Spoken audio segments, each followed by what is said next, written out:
Short hand से जुड़ी सभी प्रकार की वीडियोस पाने के लिए सब्सक्राइब करिए आपके अपने चैनल शॉर्ट हैंड गुरुजी को। नमस्कार दोस्तों, स्वागत है आप सभी का हमारे चैनल शॉर्ट हैंड गुरुजी में। आज का डिक्टेशन एसएससी स्टेनोग्राफर रीस्किल पे आधारित है, जिसमें डिक्टेशन की गति 80 से 85 के बीच में रहने वाली है। पूरे 10 मिनट का डिक्टेशन है। इस डिक्टेशन को लिखने के बाद आप सभी लोग ट्रांसक्राइब करिए और डिक्टेशन की पीडीएफ आपको हमारे टेलीग्राम के ग्रुप में मिलेगी बिल्कुल फ्री में। और अगर आप अपने स्किल की और अच्छे से तैयारी करना चाहते हैं तो हमारे टेलीग्राम के ग्रुप में भी आप ज्वाइन हो सकते हैं, जहां पे डेली रात में 8 बजे डिक्टेशन होता है। ग्रुप की लिंक नीचे डिस्क्रिप्शन में दी गई है, आप ज्वाइन हो सकते हैं। आप सभी रेडी हो जाइए, डिक्टेशन 5 सेकंड में स्टार्ट हो जाएगा।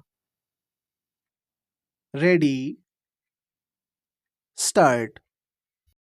उपसभाध्यक्ष महोदय, आपने मुझे इस विषय पर बोलने का मौका दिया, धन्यवाद। मैं माननीय सदस्य जी को हृदय से बधाई देना चाहती हूँ कि वह यह निजी विधेयक सदन में लाए और इस गंभीर समस्या की ओर सदन का और सरकार का ध्यान आकर्षित करने का प्रयास किया। महोदय, रोजी रोटी, कपड़ा और मकान की समस्याओं के साथ देश के लोगों की जन भावनाएं भी जुड़ी हैं और मुझे आशा है कि हम इन मूलभूत आवश्यकताओं को लोगों को प्रदान कराने की दिशा में आगे बढ़ सकेंगे। मान्यवर, ये इंसान की मूलभूत आवश्यकताएं हैं जिन्हें कि पाने का इंसान को अधिकार है, हर नागरिक का अधिकार है और हर सरकार का, चाहे वह लोकतांत्रिक सरकार हो, चाहे नौकरशाही की सरकार हो, चाहे वह तानाशाही की सरकार हो, चाहे फौजी सरकार हो।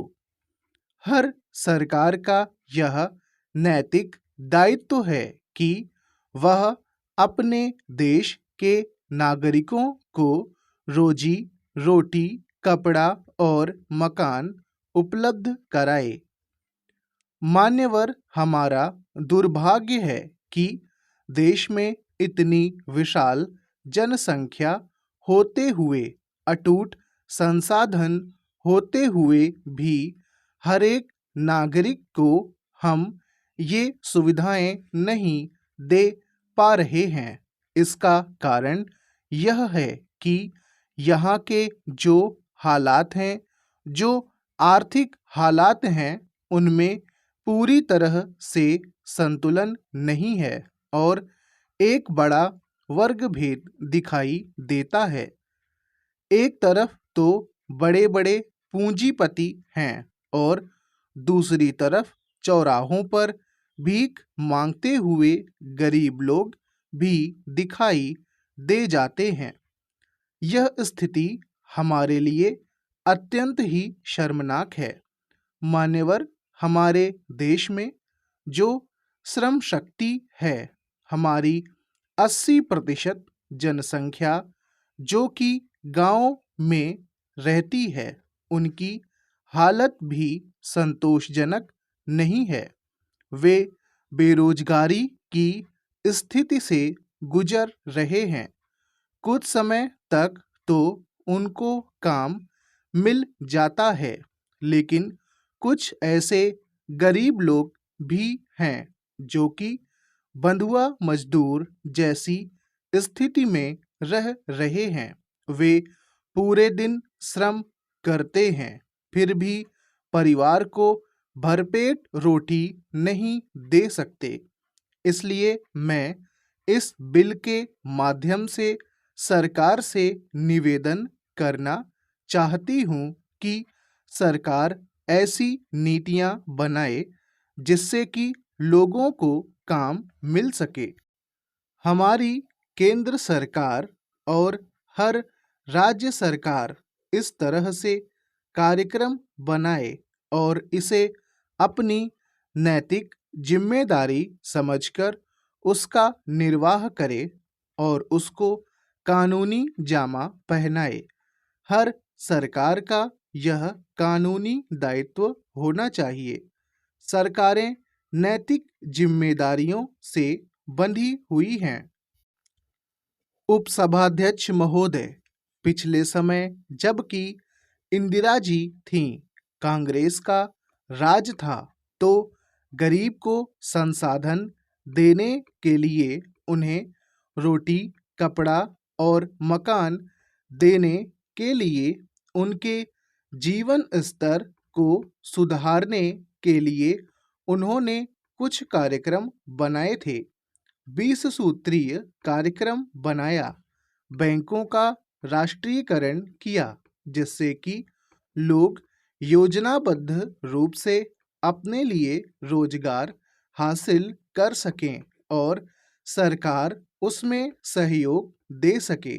लेकिन दुर्भाग्य की बात है कि बढ़ती हुई जनसंख्या के कारण और कुछ हमारे देश की नौकरशाही के कारण और कुछ उन कार्यक्रमों का ठीक से क्रियान्वयन न हो पाने के कारण जितना लक्ष्य रखा गया था वह हम पूरा हासिल नहीं कर पाए।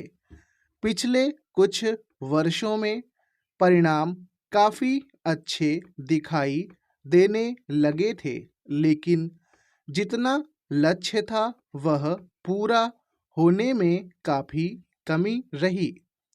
कुछ ऐसा है कि राजनैतिक दलों के आपसी मतभेद के कारण, गलत नीतियों के कारण, अक्षमताओं के कारण और कुछ बार बार सरकारों के बदलने के कारण जो सरकारी कार्यक्रम थे, योजनाएं थीं, वे ठीक से पूरी नहीं हो पाईं।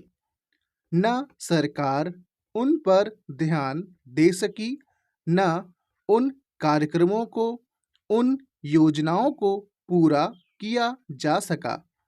इसका परिणाम यह हुआ कि जो हमारे देश की प्रति व्यक्ति राष्ट्रीय आय थी, उसमें निरंतर गिरावट आ गई। पिछले 2 वर्षों में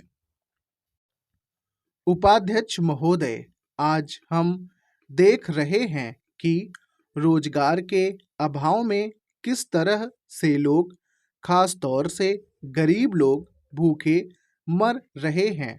पूरा दिन श्रम करते हैं, खेतों में काम करते हैं, पानी लगाते हैं, रात भर जागते हैं, लेकिन रोटी उनको पूरी नहीं मिल पाती।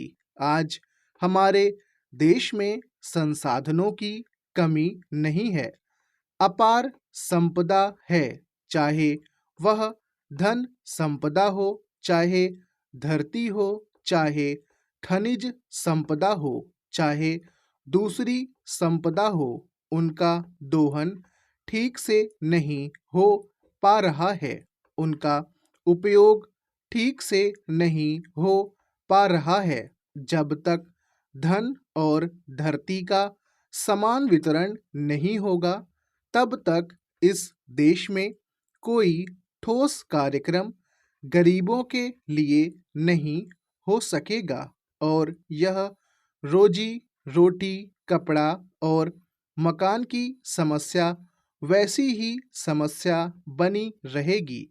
महोदय, अभी पिछले दिनों मुझे माननीय उपराष्ट्रपति जी के साथ बाहर जाने का मौका मिला।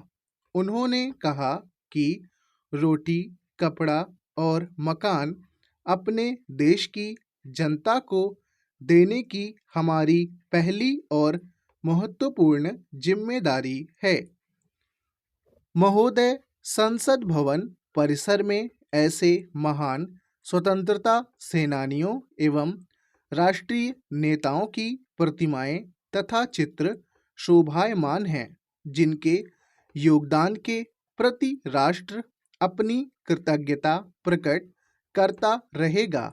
समय समय पर राष्ट्र के अन्य स्मरणीय कर्णधारों को उनके यहाँ चित्र एवं प्रतिमाएं लगाकर कृतज्ञ राष्ट्र द्वारा सम्मानित किया जाता है।